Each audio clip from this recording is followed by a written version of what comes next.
Hello guys, आप सब कैसे हैं? उम्मीद करता हूँ सब अच्छे होंगे। देखिए, कोरोना का दौर है और इस दौर में हम सभी को सबसे ज़्यादा ज़रूरी है कि अपने आप को सुरक्षित रखें। और अगर हमें अपने आप को सुरक्षित रखना है तो जैसे हमारे प्रधानमंत्री मोदी जी कहते हैं कि स्टे होम स्टे सेफ, घर में रहिए। लेकिन अब घर में रहेंगे तो करना क्या है? हमें घर में रह कर के अपना समय नहीं ख़राब करना है भाई। हमको अपने उद्देश्य, भाई कॉमर्स स्टूडेंट्स हैं, हम अकाउंटिंग सीख रहे थे, ठीक, तो हमें अपना उद्देश्य जो है वो ऑब्जेक्टिव, उसको पूरा करना है। और objective of accounting is what? Today will learn about that. Let us see, I will continue our topic in this is our third video.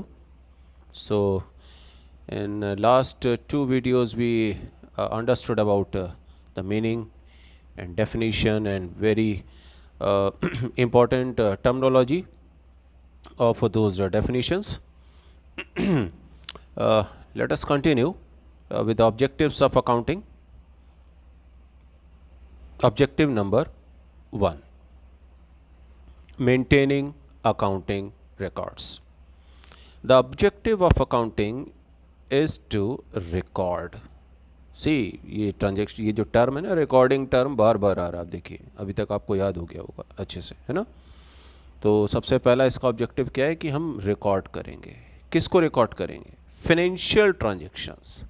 Financial transactions क्या होते हैं? परचेज है, सेल है, सैलरी है, वेजेस है, ठीक है। इसी तरीके से अगर कोई इनकम होता है किसी तरीके का, ठीक, तो डिफरेंट डिफरेंट टर्म्स आते जाएंगे, वो भी हम लोग आने वाले स्लाइड्स में और चैप्टर्स में सीखेंगे। तो the objective of accounting is to record financial transactions and events of organization in the books of account in a systematic manner. See, underline systematic manner, following the principles of accountancy. See, very key terms are here now, principles of accountancy. So we'll come to know different principles are there in our upcoming chapters, upcoming topics. Well, we'll do that there, but right now it's maintaining accounting records following principles of accounting. Then another objective is determining profit or loss. Another objective of accounting is to determine, to find out whether there is profit or loss from the net results of transactions for a period. यानी एक साल में आपने देखना है कि जितने भी ट्रांजेक्शन्स बिजनेस में किए गए उन सब का नेट रिजल्ट क्या आया। नेट रिजल्ट मतलब क्या हो गया? एक होता है ग्रॉस रिजल्ट, एक होता है नेट रिजल्ट। तो जो ग्रॉस रिजल्ट होता है वो निकलता है, जिसे हम कह सकते हैं टोटल, ओके, टोटल रिजल्ट होता है वो। और नेट मतलब जो कंजम्पशन, जो इनडायरेक्ट एक्सपेंसेस, इनडायरेक्ट इनकम को भी ट्रीट कर देते हैं जब हम ग्रॉस रिजल्ट के ऊपर, तो हमको नेट रिजल्ट मिलता है। ओके, सो एक पर्टिकुलर पीरियड में, एक पर्टिकुलर साल में अगर आपने जितने ट्रांजेक्शन्स किए हैं तो उसका क्या रिजल्ट निकला, ठीक, या तो नेट प्रॉफिट होगा या नेट लॉस होगा। Okay, in other words, to determine whether during the accounting period the firm has earned a profit और incurred a loss. For this purpose a statement called an income statement or the trading and profit and loss account is prepared. So trading and profit and loss account can also be termed as income statement. Revenues resulting from transactions of the period.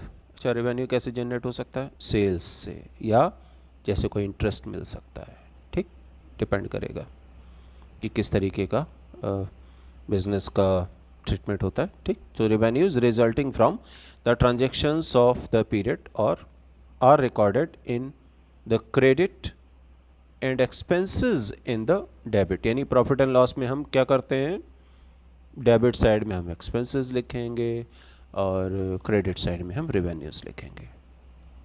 The difference between the two sides is either profit और loss. अच्छा, ये कैसे पता चलेगा कि profit है या loss? अगर रिवेन्यूज एक्सीड करेंगे एक्सपेंसेस से तो प्रॉफिट होगा, और अगर एक्सपेंसेस एक्सीड करेंगे यानी ज़्यादा हो जाएंगे तो लॉस हो जाता है। चलिए ठीक है, चलिए नेक्स्ट टर्म पे चलते हैं, that is determining financial position. देखिए पोजीशन टर्म आ रही है, टर्म कौन सा है? पोजीशन। तो पोजीशन टर्म बेसिकली किससे रिलेट करता है? हम लोगों ने लास्ट वीडियोस में समझा था कि पोजीशन टर्म जो है वो बैलेंस शीट से रिलेट करता है, और जो परफॉर्मेंस टर्म है वो इनकम स्टेटमेंट यानी प्रॉफिट एंड लॉस या ग्रॉस प्रॉफिट से रिलेट करता है। तो determining financial position, another objective of accounting is to determine financial position.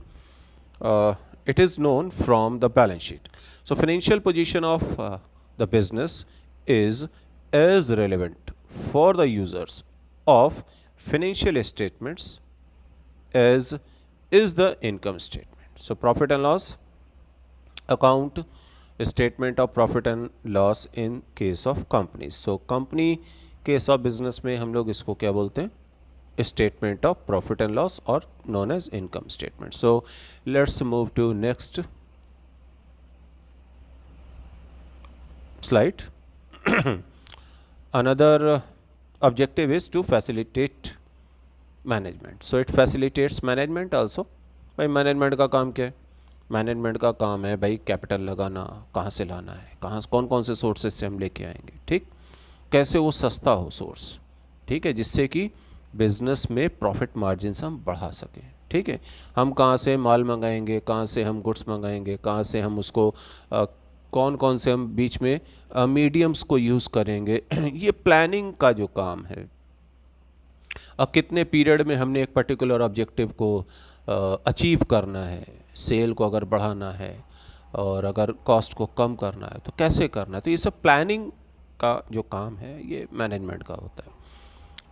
So facilitating management, the management often requires financial, अगर वो करेगा प्लानिंग किसके बेसिस पे करेगा, उसके डिसीजंस किसके बेसिस पे आएंगे, वो आएंगे डेटा इंटरप्रिटेशन, यानी और डेटा का किस तरीके का डेटा उसको चाहिए, उसको चाहिए अलग अलग तरीके का डेटा चाहिए, उसे चाहिए ट्रेडिंग चाहिए, ट्रेडिंग अकाउंट चाहिए, प्रॉफिट एंड लॉस अकाउंट चाहिए, कैश फ्लो चाहिए, फंड फ्लो चाहिए, और बैलेंस शीट चाहिए, और अलग अलग अकाउंट्स की परफॉर्मेंस जिससे कि वो निकाल सके कि उसको अगर कोई डिसीजन लेना है तो वो डेटा के बेसिस पर लेगा, ठीक है, प्लानिंग करेगा, ठीक, और फोरकास्ट कर सकता है, यानी कि प्री डिसाइड कर सकता है कि फ्यूचर में वो अपने बिजनेस को कहाँ स्टैंड कराना चाहता है, सेल कितनी लेकर के जाना चाहता है, कॉस्ट को कैसे रिड्यूस करना चाहता है, मैन पावर को कितना बढ़ाया जाना चाहिए, मैन पावर को कितना रिड्यूस किया जाना चाहिए, ठीक है।